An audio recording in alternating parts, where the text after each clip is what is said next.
Hey guys, I just thought I'd make this quick video for you guys just so you guys can better understand the 2-2-1 press, right? So essentially what we want, any coaches, what they want from their players is the moment they step on the court, we want to have trust in our players knowing that they can do what they need to do. Now the 2-2-1 press is very easy and we call it a 2-2-1 press based on the format. We have two players that are located near the free throw line. We have two players that are located at the mid-court, right, at the halfway line. And finally we have that one player who's located down deep.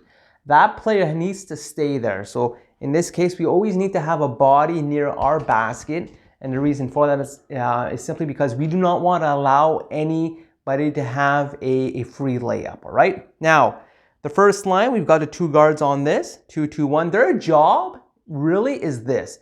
They want to discourage any middle penetration, okay? And number two, what they want to do is they want to drive the player that they're guarding out towards the sideline. That's their biggest thing that they need to do. And along, of course, with the other players, essentially what we want to do in the 2-2-1 press or any presses at all is we never want the opposing team to have access to the middle penetration. So we don't want them to be able to come in the middle and to do anything, okay?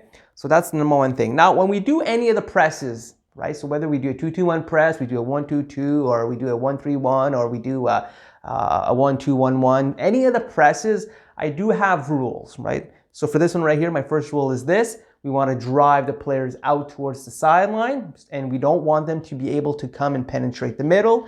Rule number two for me is I don't want anybody to look for steals. What I want my players to do instead of attempting to steal the ball, I want them to simply deflect the ball away if they can. That's all I want. So I'm not looking for steals. My third rule is I'm hoping that my players can create turnovers, right? And there's a lot of different ways that we can create a turnover. So we can have a violation of seconds or bring the ball up the court. We can have a turnover can be created by double dribbling, by traveling. A turnover can be created by making a bad pass, right? So there's a lot of different ways a turnover can happen. In some cases, some coaches will take a timeout as a form of turnover, okay? So again, I'm gonna let this play go, but I just want you guys to understand. The first line, their job is to drive their players towards the sideline. The players located in the middle, they're gonna jump to the ball, looking for the trap. And the big guy that's in the back, he's going to step to take away any of the passes on the sides.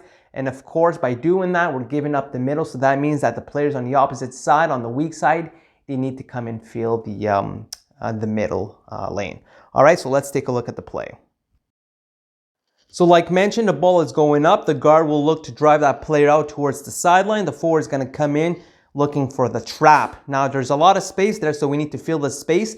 The center is going to move out towards the players. He's going to take away that angle, the sideline angle, and of course the angle in the middle where they can attack the basket. The forward steps down to protect the key, and that guard goes in the middle. Now they can reverse this, and so by reversing, the center is going to step in along with the guard's going to step out a little bit on the opposing team. They're going to pass around. As they pass around, the guard that's in the middle, his job will then need to he'll then need to step to the ball. So right here in this clip, I'm just making a switch here. So the guard is coming to the ball. His job is to get that guard to go out.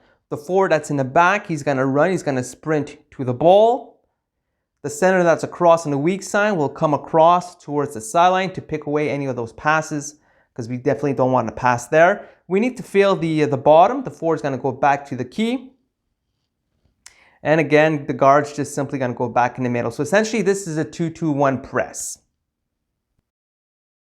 So to go over again with the 2-2-1 press with this still picture here is this. The first two players, their job is to drive the player out towards the sideline. We don't want that player to be able to penetrate the middle. So it's very important that those who are pressing on the first line, they play their ankles right. The middle line, the players located at the middle, at the half court, their job, their responsibility is to step to the ball and try to trap the ball. Because we have to understand the moment that ball passes the half court, they've essentially broken the press. So what I'm saying is this.